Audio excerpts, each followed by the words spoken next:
శబరిమలై మహాపాదయాత్ర శుభప్రదం కావాలని ఆకాంక్షించారు అయ్యప్ప స్వామి భక్తులు. మూడవ రోజు షాద్ నగర్ నుంచి జడ్చర్లకు అయ్యప్ప స్వాముల పాదయాత్ర చేరుకుంది. అయ్యప్ప దీక్ష స్వాములకు మధ్యాహ్నం భిక్షను అయ్యప్ప భక్తులు భీమగౌని కుమార్ గౌడ్, భాగ్యలక్ష్మి, లక్ష్మీ అక్షయ గౌడ్, హేమంత్ నటేశ్వర్ గౌడ్, చార్విక్ గుహన్ గౌడ్లు ఏర్పాటు చేశారు. దీక్షలో పాదయాత్ర చేస్తున్న స్వాములకు భక్తి శ్రద్ధలతో స్వాగతించారు భక్తులు. ఇక సికింద్రాబాద్ గణేష్ దేవస్థానం నుంచి ఈ నెల 24న శబరిమలై పాదయాత్ర చేపట్టారు అయ్యప్ప స్వాములు.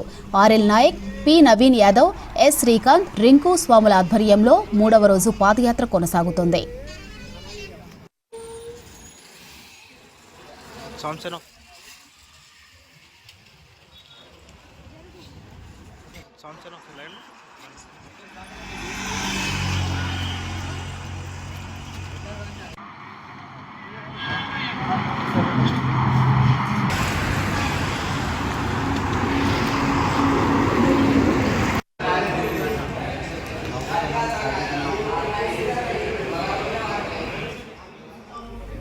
శబరిమలై మహాపాదయాత్ర శుభప్రదం కావాలని ఆకాంక్షించారు అయ్యప్ప స్వామి భక్తులు.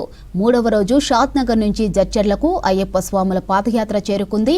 అయ్యప్ప దీక్ష స్వాములకు మధ్యాహ్నం భిక్షను అయ్యప్ప భక్తులు భీమగౌని కుమార్ గౌడ్, భాగ్యలక్ష్మి, లక్ష్మీ అక్షయ గౌడ్, హేమంత్ నటేశ్వర్ గౌడ్, చార్విక్ గుహన్ గౌడ్లు ఏర్పాటు చేశారు. దీక్షలో పాదయాత్ర చేస్తున్న స్వాములకు భక్తి శ్రద్ధలతో స్వాగతించారు భక్తులు.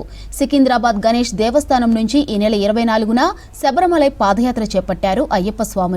RL Nayak, P Naveen Yadav, S Srikanth, Rinku స్వాముల ఆధ్వర్యంలో మూడవ రోజు పాదయాత్ర కొనసాగుతోంది.